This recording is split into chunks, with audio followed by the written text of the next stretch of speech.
सो NH3 NH2 minus NH4 plus में तीनों में sp3 हाइब्रिडाइजेशन है। अगर मैं क्यों sp3 है, बिकॉज इसमें 3 सिग्मा प्लस 1 लोन पेयर, इसमें 2 सिग्मा प्लस 2 लोन पेयर और यहाँ पर 4 सिग्मा है। क्या आप लोग इसमें बॉन्ड एंगल को भी कंपेयर कर सकते हो?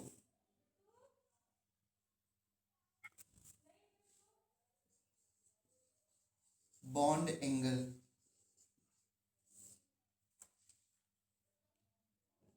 सर NH4 प्लस में सबसे ज्यादा बॉन्ड एंगल होगा। Very good. sp3 हाइब्रिडाइजेशन सभी में है। NH4 प्लस में ओनली 4 सिग्मा बॉन्ड्स है। n के आउट टर्म उसमें 4 होते हैं, एक प्लस n के आउट टर्म उसमें 5 होते हैं, एक प्लस 4 बचे, और इसमें केवल सिग्मा बॉन्ड है। अभी भी ऐसे क्वेश्चंस के आंसर करने में बच्चों को टाइम लग रहा है, आई डोंट नो व्हाई। इसमें 4 सिग्मा बॉन्ड केवल है और ये बॉन्ड एंगल अप्रोक्सीमेटली कितना होगा? 109 डिग्री 28 मिनट। और NH3 में क्या है? 1 लोन पेयर है, ठीक है, तो ये पिरामिडल शेप हो गया और एक लोन पेयर। Very good. एक lone pair bond pair repulsion से अप्रोक्सीमेटली 2 डिग्री से बॉन्ड एंगल कम हो जाता है अप्रोक्सीमेटली, तो ये 107 के आसपास होता है। और इसके बाद NH2 माइनस की बात करें तो इसमें क्या है? n के आउट टर्म उसमें 5 होते हैं, एक नेगेटिव 6 हो गया, और 6 में से 2 हाइड्रोजन से शेयर कर लिया और 2 लोन पेयर आ गए इसके पास। यहाँ पे loan pair bond pair repulsion भी है और लोन पेयर रिपल्सन भी है, इसलिए ये बॉन्ड एंगल थोड़ा ज़्यादा कम हो गया और ये वाटर के आसपास अराउंड 104 डिग्री तक हो सकता है, ठीक है ना। सो इसलिए ये ऑर्डर ऑफ बॉन्ड एंगल है। प्लीज़ अब इन क्वेश्चंस में जो है वो गलती ना करें। असाइनमेंट जो सेंड देता हूँ उस दिन दिया था मैंने, कुछ बच्चों ने डाउट पूछे और किसी डाउट नहीं पूछा है। जब डाउट बताने के लिए मैं हमेशा तैयार रहता हूँ, तो आप लोग पूछते नहीं हैं, तो ये इसका ऑर्डर आ गया। एक क्वेश्चन में और पूछने के बाद आपको थर्मोडायनामिक्स वापस पढ़ाता हूँ। ये क्वेश्चन बड़ा अच्छा है। BF3 and BF4 which molecule has greater boron fluorine bond length? बहुत ही अच्छा क्वेश्चन है और मैं जिस बच्चे का नाम लूँगा उसी को आंसर बताना है। आप 1 मिनट ट्राई कर लो। अगर आपको लगता है कि दोनों में बोरॉन फ्लोरीन की बॉन्ड लेंथ इक्वल है तो वो भी एक ऑप्शन है आपके पास, but take your time. 30 seconds में आपको टाइम दे रहा हूँ एंड टेल मी किसमें बॉन्ड लेंथ ज़्यादा है या इक्वल है दोनों में, बोरॉन फ्लोरीन बॉन्ड लेंथ।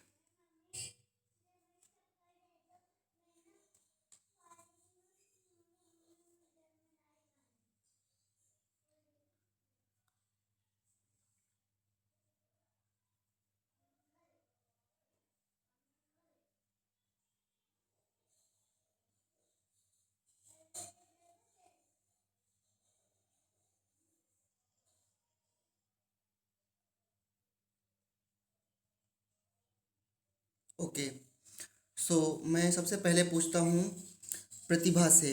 प्रतिभा बेटा, आपका आंसर आया क्या? Yes sir.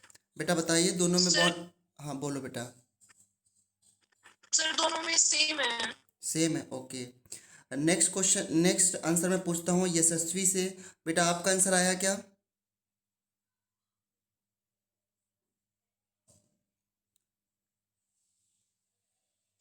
सर मैंने मीटिंग लेट ज्वाइन किया है तो मुझे क्वेश्चन नहीं पता। क्वेश्चन मैंने ये पूछा है कि BF3 और BF4 माइनस में इन दोनों में क्या boron fluorine bond length equal है या डिफरेंस है दोनों की बॉन्ड लेंथ में, तो किस में बॉन्ड लेंथ ज़्यादा है? अब मैं पूछता हूँ आदित्य से। सर BF4 नेगेटिव में जाता है। रीजन क्या है आदित्य? सर इसमें 4 सिग्मा बॉन्ड बन रहे हैं। तो ज्यादा सिग्मा बॉन्ड बनने से बॉन्ड लेंथ बढ़ जाती है बेटा। सर इसमें परसेंटेज एस करेक्टर कम है, इसलिए बॉन्ड लेंथ ज्यादा होगी। किस में? BF4 माइनस में? Yes sir. Okay okay.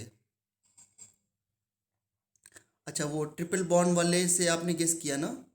Triple bond की bond length single double bond से कम होती है और डबल बॉन्ड की बॉन्ड लेंथ सिंगल बॉन्ड से कम होती है, क्योंकि ट्रिपल बॉन्ड में 50% एस करेक्टर होता है। आई थिंक आपने वहाँ से गेस किया।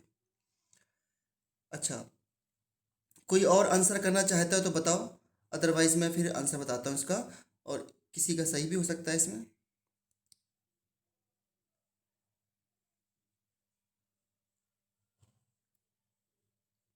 Ishita, you want to answer?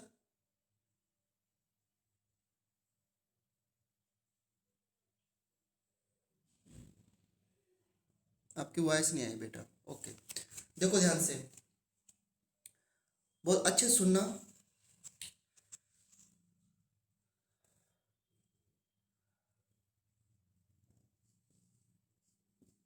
क्या BF3 मॉलिक्यूल, हेमंत आप बताना बेटा, क्या BF3 मॉलिक्यूल लुईस एसिड है कि नहीं है?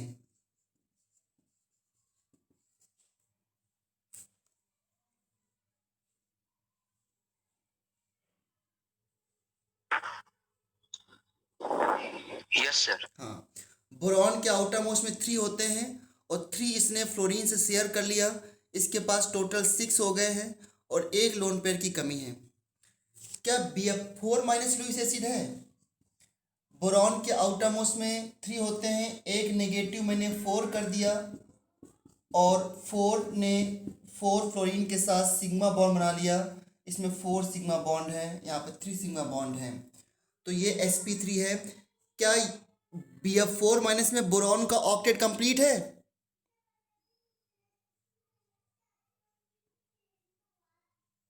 Yes sir. Yes. हाँ, Yes. Okay fine. कम से कम जब मैं ऐसे क्वेश्चन पूछूं तो उसका आंसर बहुत अच्छे से और बहुत जल्दी दे दिया करो। देखो, तो यहाँ पे ऑक्टेट कंप्लीट है, यहाँ पे ऑक्टेट इनकम्प्लीट है, that's why it is a Lewis acid. एक बार मैं क्या करता हूँ कि इसका इलेक्ट्रॉनिक कन्फिगरेशन लिख रहा हूँ। सबको पता है कि यहाँ पर sp3 हाइब्रिडाइजेशन है और यहाँ पर sp2 है। सो boron is 1s2 2s2 2p1, ये इलेक्ट्रॉनिक कन्फिग्रेशन है। अगर मैं इसका आउटर से लिखूं configuration, so 2s2 2p1, but एक नेगेटिव इसके पास और आ गया है, एक नेगेटिव से इलेक्ट्रॉन्स, तो I can write 2p2। Now याद करो, जब हम लोगों ने हाइब्रिडेशन स्टार्ट किया था तो मैं कैसे बताता था आपको वैलेंस बॉन्ड थ्योरी से कि बोरॉन को कितने सिग्मा बॉन्ड बनाने हैं, 4 सिग्मा बॉन्ड, तो इसके पास कितने अनपेयर्ड होने चाहिए? क्या बोलता था मैं? कितने अनपेयर्ड होने चाहिए इसके पास to form 4 sigma bonds? 4 unpaired. अभी इसके पास 2 अनपेयर्ड है और इसके पास 2 अनपेयर्ड है, तो ये मॉलिक्यूल कौन सी स्टेट बनेगा? एक्साइटेड स्टेट फॉर्म होगा। और आप लोग क्या करते थे, एक अनपेयर्ड को उठा करके यहाँ पर एक्साइट करते थे। अब इसके पास 4 अनपेयर्ड हो गए, एक S में और 3 P में। फिर क्या करते थे, ये तीनों मिक्सिंग करते थे, एक S 3 P ऑर्बिटल से मिक्सिंग करता था और बनते थे 4 हाइब्रिड ऑर्बिटल्स लाइक दिस। क्या बच्चों ऐसे करते थे ना हम लोग? यस या नो?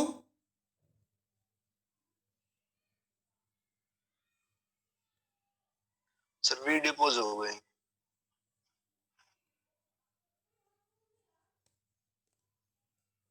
आपकी video Yes. Call Yes, sir. Sir audio बिल्कुल नहीं आ रही। सर आपकी आवाज नहीं आ रही। सर आपकी आवाज क्लियर नहीं आ रही। हाँ, आज रेन हो रहा है ना, इस वजह से तो हो सकता है थोड़ी प्रॉब्लम है, बट रिकॉर्डिंग मेरी सही हो जाएगी तो कोई दिक्कत नहीं है। थोड़ा बहुत हो सकता है इधर उधर। अभी अगर दिखाई दे रहा हो तो मैंने कहा कि BF4 माइनस में एक S 3P मिक्सिंग करके 4 इक्वल एनर्जी के हाइब्रिड ऑर्बिटल बनाते थे, जिसका नाम था sp3।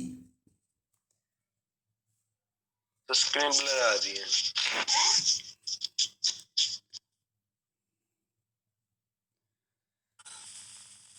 ठीक है, तो इसको मैं अभी, अब जो भी है मैं इसको ठीक नहीं कर सकता हूँ, क्योंकि अब नेट का मैं क्या करूँ, बट रिकॉर्डिंग से हो जाएगी। मैं कई बार बोल रहा हूँ तो आपको देखो समझ में आ जाता है तो अच्छी बात है।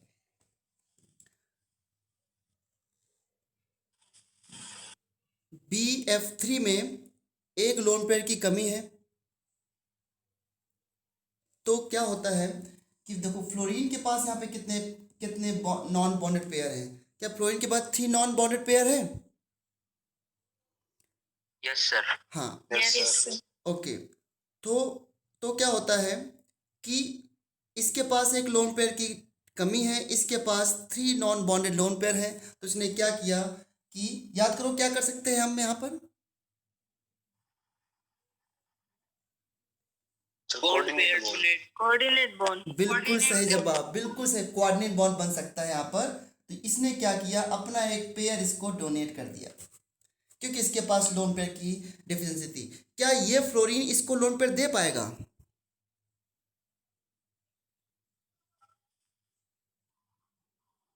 No sir. ओके, अच्छा, इसका हेमंत इसका बेस्ट रीजन बताओ। वैसे ऑक्टेट तो एक्सपैंड हो जाता है, बट ये लोन पेयर और क्यों नहीं ले पाएगा? हेमंत, क्या इसका बेस्ट रीजन दे सकते हैं मुझे आप? सर बोरॉन तो सर फर्स्ट पीरियड का एलिमेंट, सेकंड पीरियड का एलिमेंट है ना। हाँ हाँ, तो इसके पास वैकेंट डी ऑर्बिटल नहीं है, राइट? Yes sir. हाँ, वेरी गुड, ये सबसे बेस्ट आंसर है। तो इसके पास वैकेंट डी ऑर्बिटल नहीं है, तो ये क्या कर सकता है, अपने ऑक्टेट को एक्सपैंड नहीं कर सकता है। और इसके अदर डाउट है सर। हाँ, बताइए बेटा,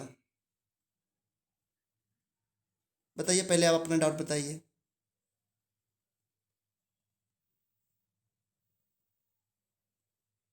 हेमंत, आपकी वॉइस नहीं आई, फिर से बताइए डाउट अपना आप।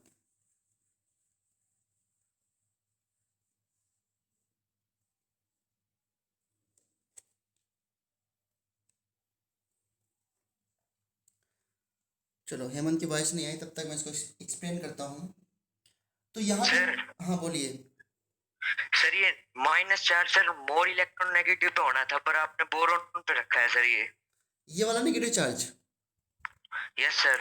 ओके, समझ गया मैं आपकी बात। तो क्या बच्चों, एक बात मैंने कही थी कि हाइब्रिडाइजेशन करते वक्त चार्ज को आप कहाँ कंसीडर किया करो? जब मैंने याद करो बात, सेंट्रल एटम। और फिर भी अगर आपको लगता है कि सर ने लेस इलेक्ट्रोनेगेटिव पे लगा दिया है, तो एक बात मैं आपसे और कह सकता हूँ कि ठीक है, आप इसको ऐसे रखो ना, इसको नेगेटिव चार्ज यहाँ पे लगा दिया, और फिर इससे आप कोऑर्डिनेट बॉन्ड बना दो, जो कोऑर्डिनेट बॉन्ड बना दो यहाँ पे। जब कोऑर्डिनेट बॉन्ड बनाओगे तो कोऑर्डिनेट बॉन्ड को सिंगल बॉन्ड में कन्वर्ट करोगे ऐसे, और फिर यहाँ पे क्या लगाओगे, नेगेटिव, यहाँ पे क्या लगाओगे, पॉजिटिव, तो इसका पॉजिटिव नेगेटिव खत्म हो गया। क्या सेम चीज फिर से आ गई? देखो सर, वीडियो पॉज हो गई, आपकी आवाज भी नहीं आ रही। हिमांशु, आज रेन हो रहा है और थोड़ा डिस्टर्ब रहेगा, इसलिए आपको जितना समझ में आता है समझ लो, क्योंकि रिकॉर्डिंग में भेज दूंगा। ये वर्ड पूरी क्लास में कम से कम, अगर आप बार बार बोलोगे तो मुझे 30 टाइम्स रिपीट करना पड़ेगा यही वर्ड। अब मैंने वाईफाई लगा रखा है, अब उसमें भी नेट नहीं आता, मैं क्या कर सकता हूँ बताइए आप।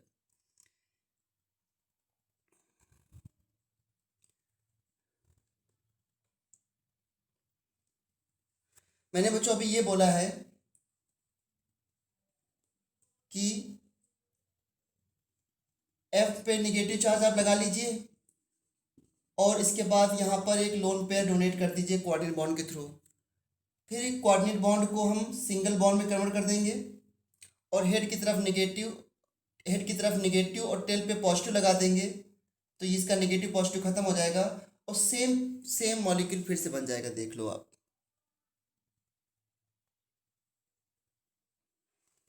ठीक है, इसलिए आप कैसे भी समझ सकते हो।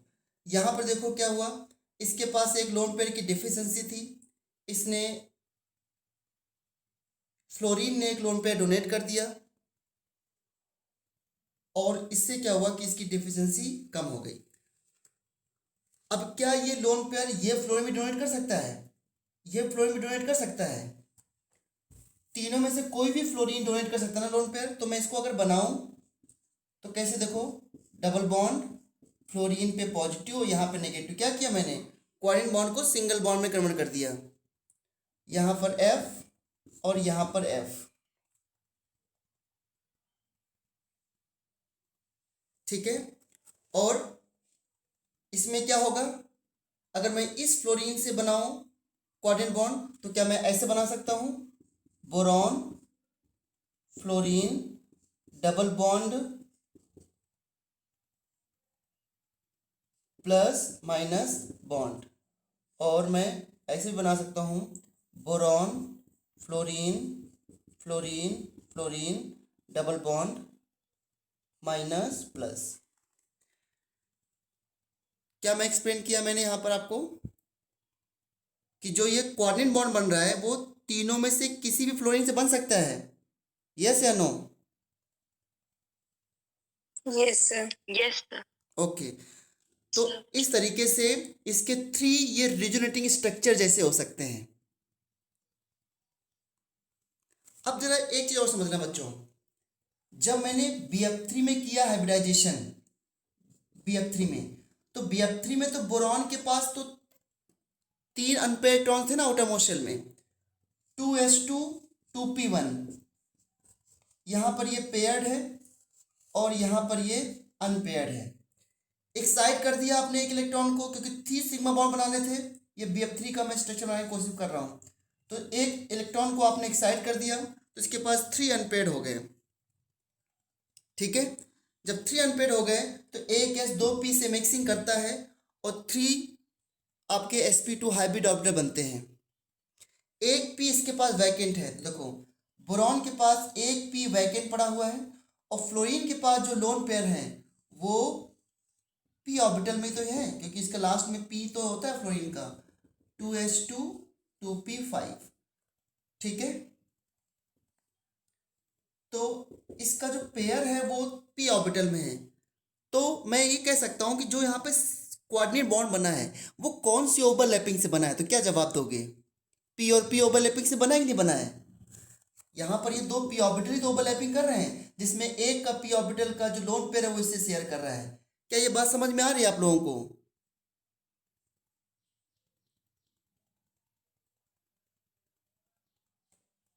क्यों बच्चों?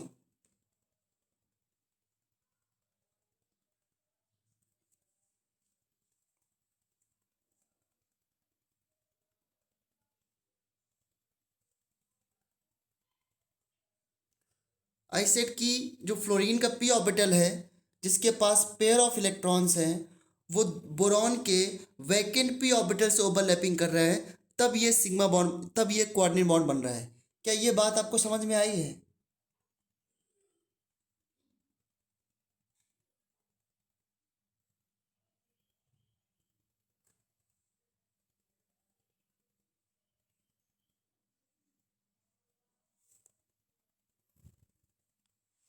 रिपीट कर दो एक बार। 1 सेकेंड।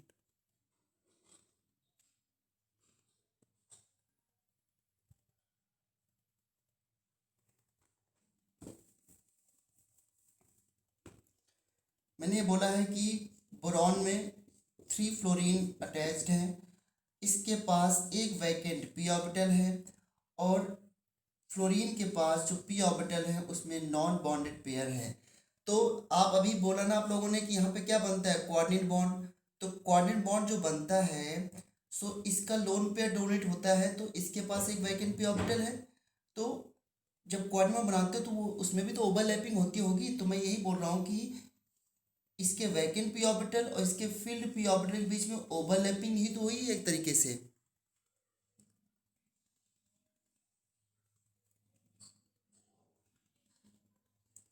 सो इस ओवरलैपिंग का मतलब अगर आप यहाँ पे पाई बॉन्ड बना रहे हो, एक बॉन्ड और बना रहे हो, तो यहाँ पर कैसे बॉन्ड बनता होगा? बॉन्ड तो ओवरलैपिंग से बना होगा ना। तो यहाँ पर ओवरलैपिंग कौन सी हुई है? p और p के बीच में, लेकिन पेयर ऑफ इलेक्ट्रॉन किसने डोनेट किया है? फ्लोरीन ने,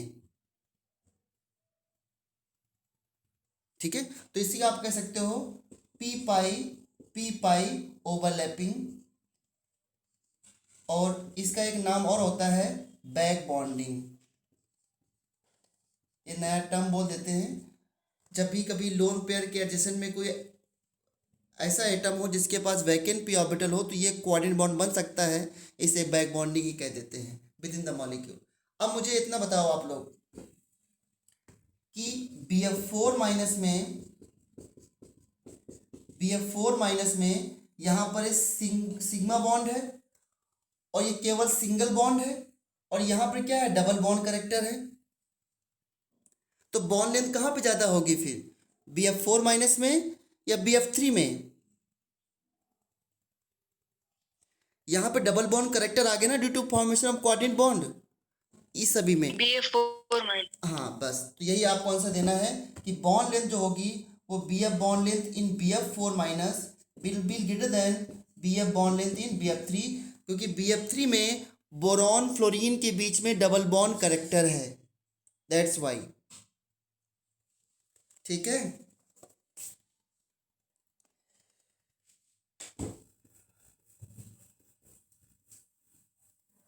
नाउ टेल मी, थर्मोडायनामिक्स में हम लोग क्या पढ़ रहे थे?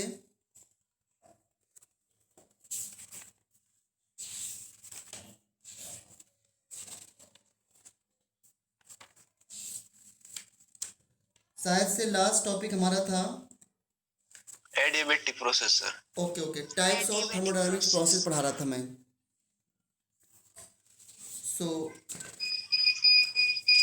बच्चों याद है किसी को? म्यूट कर लो अपने आप को हिमांशु। आइसोथर्मल प्रोसेस क्या होते हैं? The process with carried out at constant temperature same रहता है सर। टेम्परेचर। आइसोबारिक प्रोसेस क्या होते हैं? The process with carried out constant pressure. Pressure. आराम से। और आइसोकोरिक प्रोसेस क्या होते हैं? सर वॉल्यूम सेम रहता है। Constant volume. Through out the process, यानी कि इनिशियल और फाइनल वॉल्यूम सेम रहते हैं, दैट इज आइसोकोरिक। और एडियाबैटिक प्रोसेस क्या होता है? हीट कांस्टेंट रहती है, सर राइट? हीट सेम रहता है। Constant heat. ओके, तो ये हमने 4 बेसिक टर्मिनोलॉजी पढ़ लिए थे। अब उसी के आगे और बताता हूँ कि अभी और क्या पढ़ना है basic terminology, then chapter will start. Himanshu अपने आप को म्यूट कर लो आप।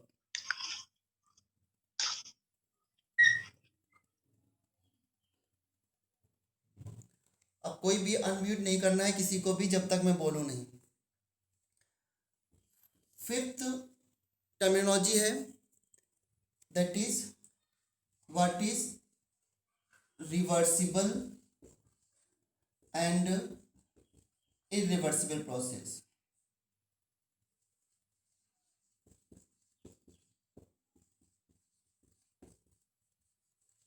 What is reversible and irreversible process?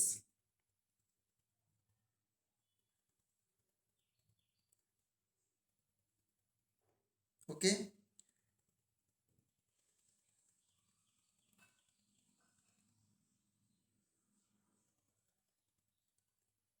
देखो ध्यान से, इस टर्म को चैप्टर में, ये टर्म दोनों चैप्टर में कई बार आएंगे। अभी इनिशियल में केवल इनकी डेफिनेशन समझना, फिर बाद में इसमें काफ़ी एप्लीकेशन आएगा। तो जैसे रिवर्सिबल को समझने के बहुत सारे तरीके हैं। अगर इसको केमिस्ट्री में केमिकल रिएक्शन से मैं समझाऊं, अगर मैं A+B की रिएक्शन कराता हूँ, A और B की रिएक्शन कराता हूँ और फॉर्म करता हूँ C+D, ठीक है? A+B से केवल अगर C+D बन रहा है तो हम क्या बोलते हैं कि रिएक्शन किस साइड जा रही है? प्रोडक्ट साइड जा रही है। A+B से C+D बन गया। और अगर मैं ऐसे एरो दिखाता हूँ तो इसका मतलब क्या है कि फॉर्मेशन ऑफ C और D हो रहा है। अब मुझे आप में से कोई ये बता सकता है कि C और D वापस से A और +B किस कंडीशन पे बना सकते हैं? इक्विलिब्रियम।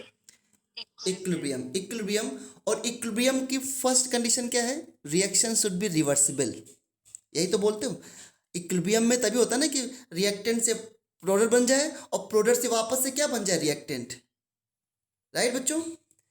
अब मुझे इतना बताओ कि C और D A+B वापस से कब बना सकते हैं? क्या जो मैं अभी बोलने वाला हूँ इस बात को, ये बात सच है कि गलत है? अगर इंटरमॉलिक्यूलर फोर्सेस बिटवीन ए और B and intermolecular forces between C and D का मैग्नीट्यूड अप्रोक्सीमेटली एक जैसा है, तो क्या ए प्लस बी मिलकर के सी प्लस डी बना दें और सी प्लस डी मिलकर के ए और प्लस बी बना सकते हैं इजिली? तो मैं क्या बोल रहा हूँ, जब final intermolecular forces initial intermolecular forces से ज़्यादा डिफरेंस नहीं होते हैं तो रिएक्शन रिवर्सिबल हो सकती है। इस बात को अगर आप समझ गए हो या इस कंसेप्ट में आपको दिक्कत नहीं है तो यस या ना बोलो।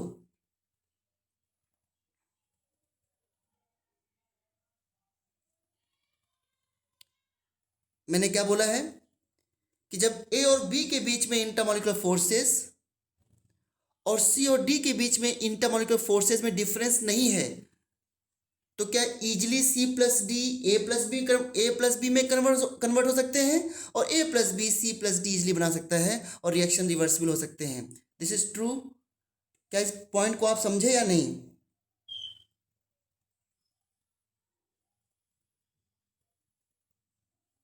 Yes sir. No no sir, sir reason बता दो।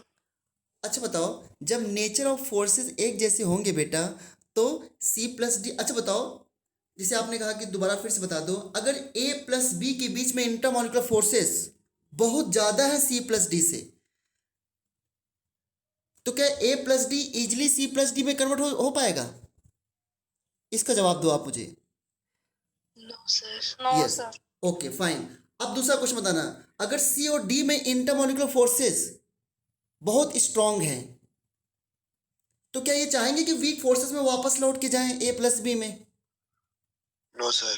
No sir. तो अब मुझे इतना बता दो बस, लास्ट ट्राई है मेरा, जब फोर्स बैलेंसिंग होता है between reactant and product then reaction reversible हो सकती है।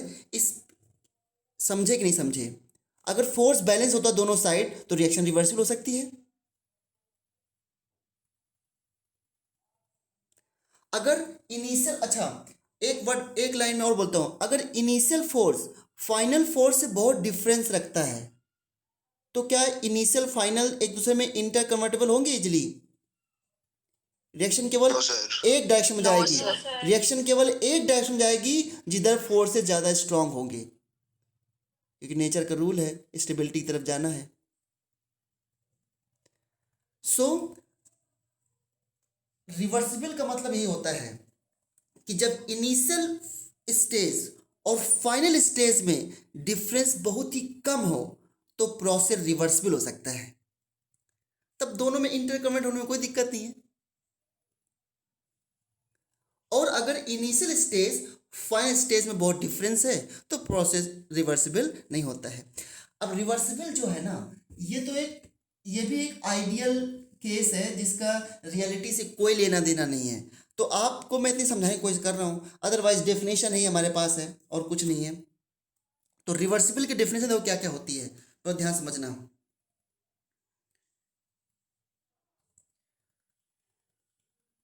क्या होता है देखो, the process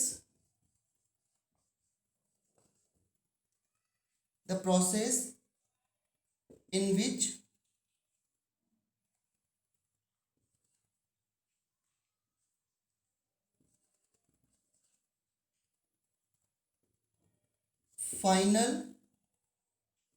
the process in which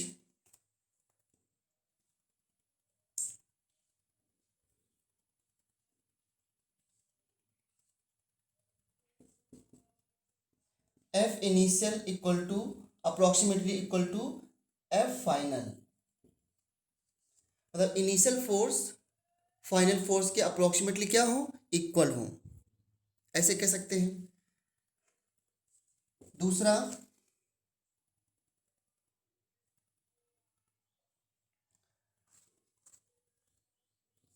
the process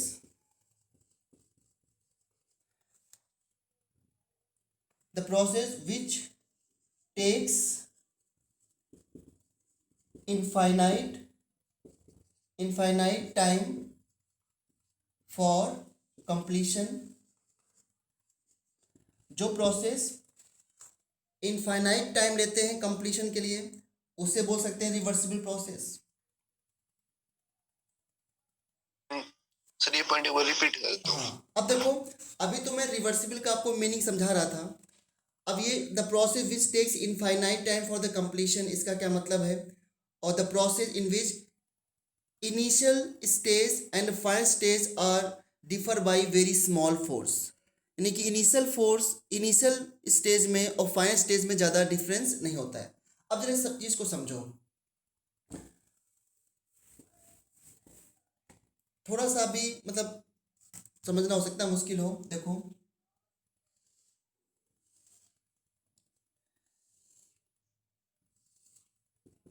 ये गैस के पार्टिकल्स हैं, है ना, और इस पर हमने पिस्टन रख रखा है, इस तरीके से पिस्टन लगा रखा है, मूवेबल पिस्टन है, और ये गैस के पार्टिकल है। अंदर किसका प्रेशर होगा? गैस का प्रेशर। इसको मैं लिख रहा हूँ पी गैस, या इसको आप इंटरनल प्रेशर कह सकते हो। गैस का प्रेशर मतलब इंटरनल प्रेशर। ओके बच्चों, अब मुझे बताना जरा, और ये अभी गैस का इनिशियल वॉल्यूम वी आई है, और मान लो गैस को एक्सपैंड करना है। गैस को एक्सपैंड करने मतलब क्या होता है? एक्सपेंशन ऑफ गैस का मतलब क्या होता है? एक्सपेंशन ऑफ गैस का मतलब क्या होता है? वॉल्यूम को क्या करना है? इंक्रीज करना है इनिशियल से या डिक्रीज करना है? इंक्रीज करना है। तो जब वॉल्यूम इंक्रीज करते हो तो आप क्या बोलोगे? डीवी का मतलब क्या है? चेंज इन वॉल्यूम क्या होना चाहिए? ग्रेटर देन जीरो या less than zero in expansion? बताओ। अरे आपके मानसू क्या है? वॉल्यूम, ये डिफरेंस होता है। डिफरेंस हमेशा क्या होता है? Final minus initial. तो फाइनल जब मैंने बोला एक्सपैंड करना है तो फाइनल ज़्यादा होगा ना इनिशियल से, तो चेंज क्या आएगा फिर? Greater than zero. ओके ना बच्चों? Yes sir. हाँ, एक्सपेंशन ऑफ गैस का मतलब होता है कि फाइनल वॉल्यूम जो है वो इनिशियल वॉल्यूम से ज़्यादा है, और डिफरेंस जब निकालते हो तो कैसे निकालते हो? फाइनल मतलब V final minus V initial. अगर ये डिफरेंस बहुत ही कम हो तो इसको मैंने डीवी लिख दिया, और डीवी ग्रेटर देन क्या होगा? जीरो। तो एक्सपेंशन ऑफ गैस का मतलब वॉल्यूम का इंक्रीज होना। इसमें तो कम से कम कोई कंफ्यूजन नहीं होना चाहिए। अब मुझे बताओ, ये जो पिस्टन ऊपर लगा रखा हमने, और यहाँ पे अच्छा बाहर कौन सा प्रेशर है? बताओ। बाहर, ये अंदर तो गैस का प्रेशर है, बाहर कौन सा प्रेशर है? Atmospheric pressure. एटमॉस्फेरिक प्रेशर या एक्सटर्नल प्रेशर? ये चैप्टर इतना आसान नहीं है, बहुत ही ध्यान से थोड़ा सा आज ही की वीडियो देख लेना, या जो भी है पढ़ लेना, क्योंकि ऐसे जल्दी समझ में नहीं आएगा, ये केमिकल बॉन्डिंग की तरह नहीं है। तो ये एक्सटर्नल प्रेशर, तो बाहर कितना प्रेशर लग रहा है? एक्सटर्नल प्रेशर, और साथ में जो पिस्टन दबा रहा है वो भी तो एक फोर्स ही तो काम कर रहा है, इसको गैस को एक्सपैंड करने से रोक रहा है। ठीक है, अब मुझे बताना जरा, इसके ऊपर हमने क्या कर रखा है? ये छोटे छोटे वेट रख रखे हैं ऐसे, जिससे कि ये गैस एक्सपैंड ना कर पाए। और बताओ ये छोटे वेट कितने हैं? कितने? एक वेट कितना बड़ा है? एक वेट समझो एक सैंड के पार्टिकल के बराबर है, या आप व्हीट ग्रेन समझते हो ना, व्हीट ग्रेन्स, एक छोटा सा पार्टिकल्स व्हीट ग्रेन्स के बराबर है, गेहूं के दाने के बराबर। ठीक है, हमको यहाँ पर मेरी इनिशियल स्टेज है, और हम चाहते हैं कि ये वॉल्यूम यहाँ तक एक्सपैंड हो जाए, वी फाइनल तक, इतना हमको एक्सपैंड कराना है। अभी हम लोग इस स्टेज में हैं यहाँ पर, ठीक है, इस स्टेज में अभी तक हैं, और मुझे यहाँ तक एक्सपैंड कराना है। बच्चों जल्दी से बताना, अगर एक्सपैंड कराने के लिए क्या मुझे ये वेट हटाना पड़ेगा या नहीं हटाना पड़ेगा? Yes sir. जब वेट हटाएंगे तो पिस्टन मूवेबल है, पिस्टन ऊपर की तरफ मूव करेगा और गैस विल एक्सपैंड। ओके बच्चों, यस या नो? ओके, अब देखो, गैस के पार्ट के नीचे से फोर्स लगा रहे हैं ऊपर की तरफ जिससे कि एक्सपैंड हो, और ऊपर फोर्स लग रहा है, ऊपर से नीचे तरफ फोर्स लग रहा है, तो इस फोर्स को क्या बोलेंगे? ये जो ऊपर से नीचे की तरफ फोर्स लग रहा है इसको बोलेंगे एफ अपोजिंग, मतलब अपोजिंग फोर्स। और जो गैस के पार्टिकल ऊपर तरफ लगा रहे हैं इसे बोलेंगे एफ ड्राइविंग फोर्स।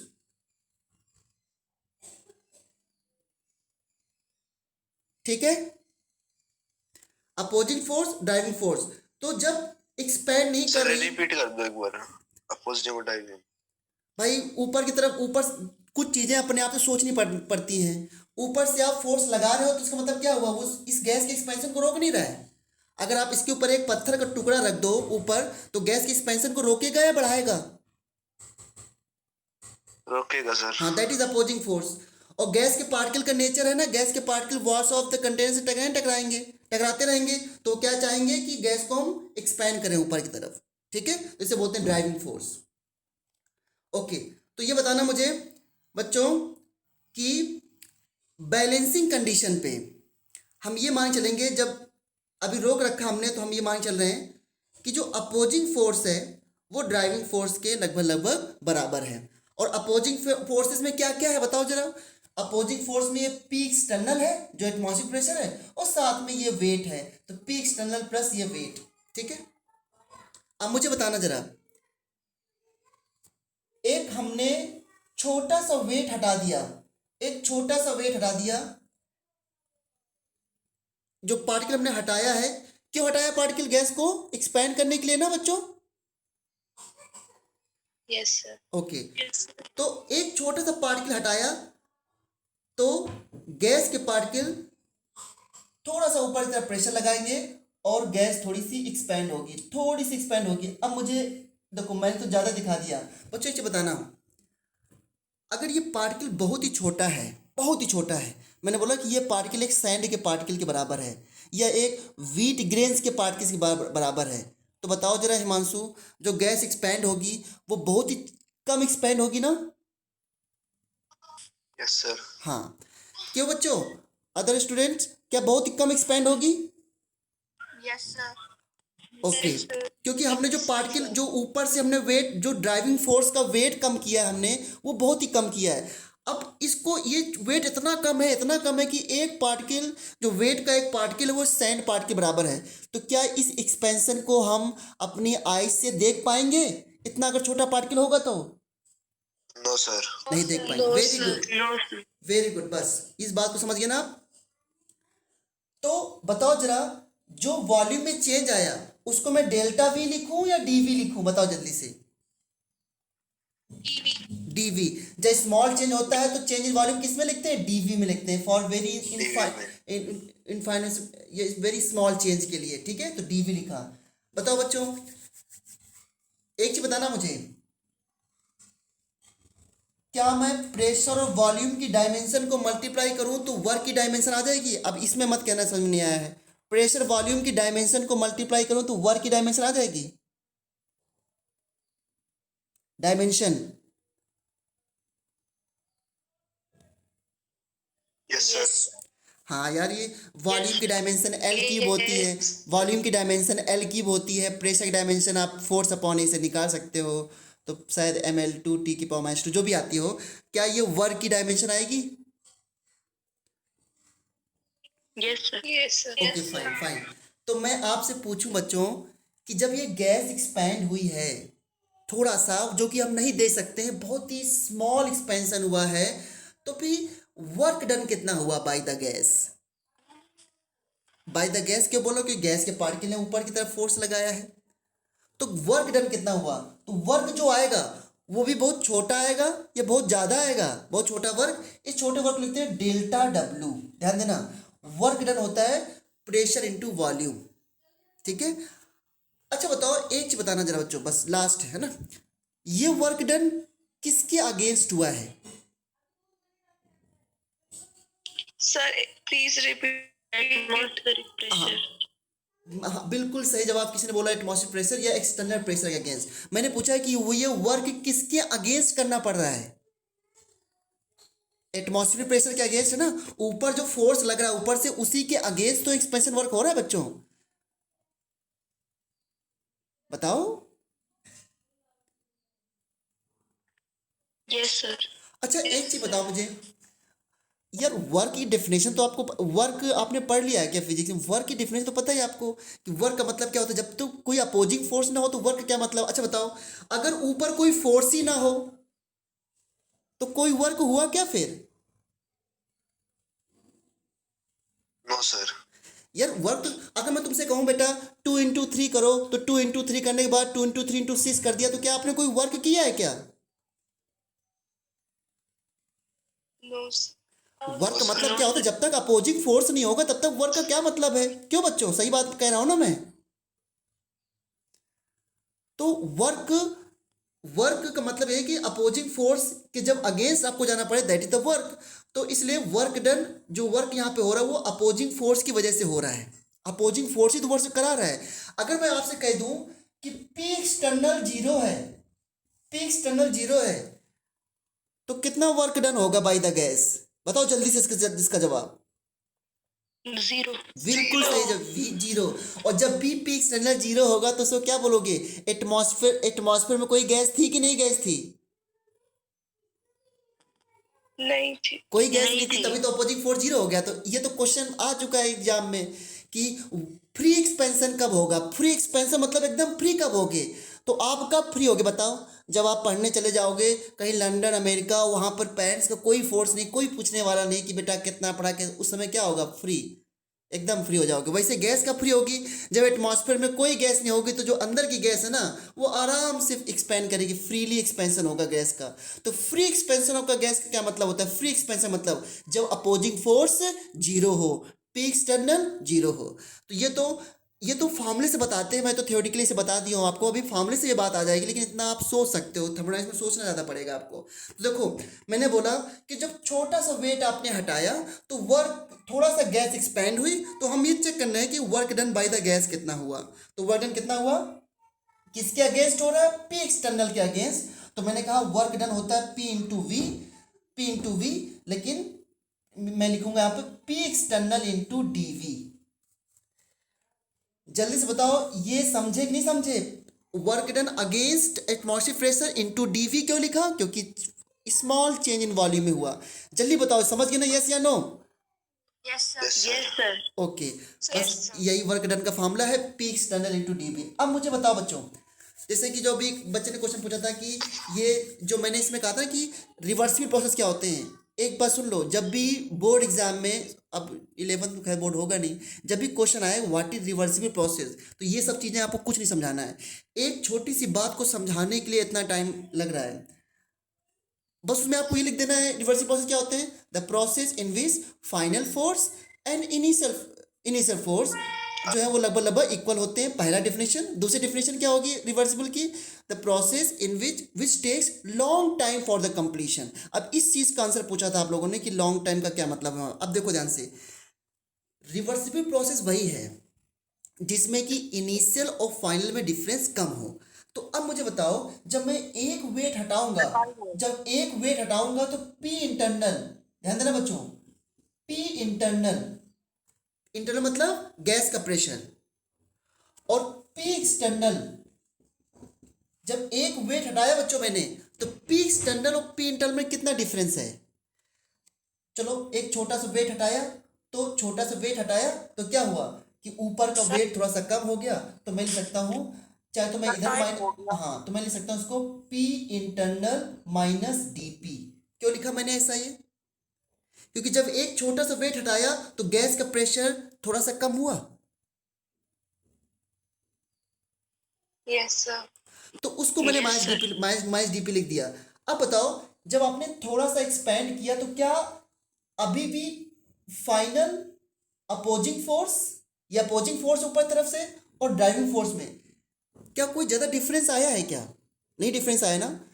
तो इसी को बोलते हैं रिवर्सिबल प्रोसेस, जहां पर ड्यूरिंग एक्सपेंशन या कंप्रेशन इनिशियल स्टेज और फाइनल स्टेज में डिफरेंस ना हो, वो हमेशा एक इक्विलिब्रियम में रहे। अब थोड़ा, अब लाइट सा डिफरेंस तो होगा, इसलिए इसको परफेक्ट इक्विलिब्रियम ना बोल के बोलते हैं क्वाजी स्टैटिक इक्विलिब्रियम। ये वर्ड बड़ा अजीब है, quasi, quasi static equilibrium. Quasi static मतलब नॉट क्वाइट स्टैटिक, मतलब नॉट क्वाइट परफेक्ट इक्विलिब्रियम। ठीक है, अब बताओ, अगर आप इतना धीरे धीरे,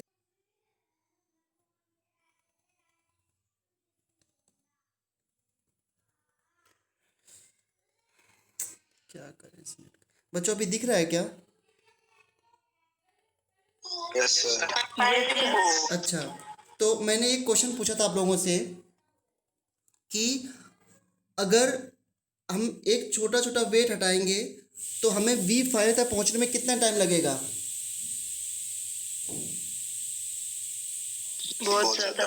बहुत ज़्यादा मतलब यहाँ पे साइंस में Infinite. साइंस में बोलो, क्या बोलोगे इस लैंग्वेज को? Infinite time. तो ये जो रिवर्सिबल होता है ना, ये आइडियल है, ये वर्क तो कभी होना ही नहीं है, बट एक इमेजिनरी है कि अगर आपको यहाँ तक जाना पड़े और ऐसे जाना पड़े कि इनिशियल फाइनल में कोई डिफरेंस ही ना आए कभी भी, तो कब पहुँचोगे? The answer is infinite time. तो आप कह सकते हो कि फिर इस वर्क को निकाल क्यों रहे हैं? तो इस वर्क को भी कैसे निकालना वो तो भी मैं आगे सिखाऊंगा कि इस वर्क को निकालो कैसे। ये हाइपोथेटिकल वर्क है, कैसे निकालोगे?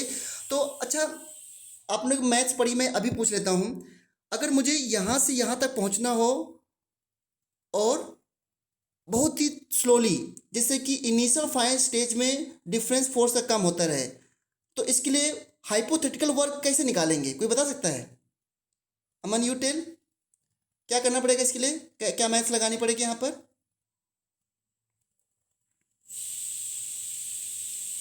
इंटीग्रेशन कर देंगे बच्चों, वी इनिशियल से वी फाइनल तक। क्यों बच्चों, ऐसे तो करते हैं? हाँ, इंटीग्रेशन कर देंगे तो वो तो ठीक है, लेकिन अभी आप रिवर्सिबल क्या समझे? रिवर्सिबल में अब रिवर्सिबल को मैं यहाँ पर जो ना वाइंड अप कर रहा हूँ, क्योंकि डेफिनेशन सिर्फ बतानी थी, इतना फालतू मैंने जो है अभी डिस्कस किया, क्योंकि ये तो बाद में मुझे वापस से डिस्कस करना था।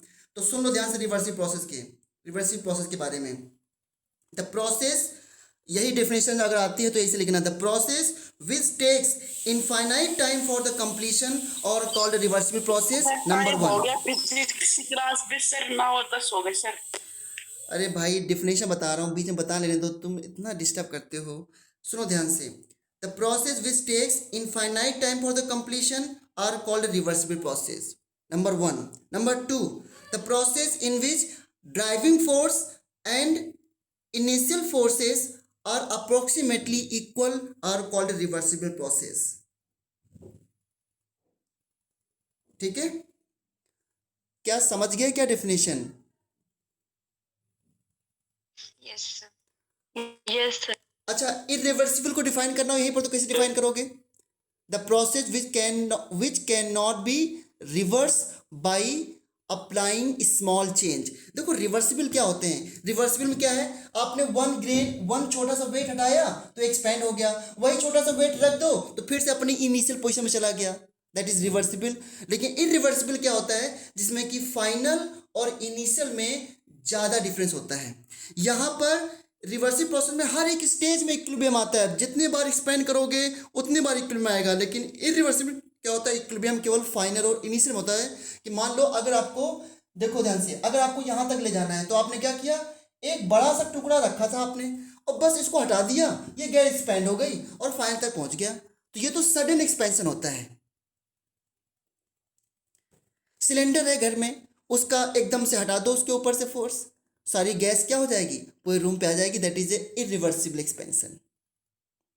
तो इरिवर्सिबल एक्सपेंशन में समझने में कुछ दिक्कत नहीं, बस रिवर्सिबल में टाइम था। तो इसे क्या बोलोगे? इरिवर्सिबल एक्सपेंशन क्या होता है? The process which can not be reverse by applying small change. इसमें क्या कर सकते हो आप, थोड़ा सा वेट जो हटाया था उसको वापस रख दो तो वो सेम पोजीशन पे आएगा। इसमें ऐसा नहीं होता।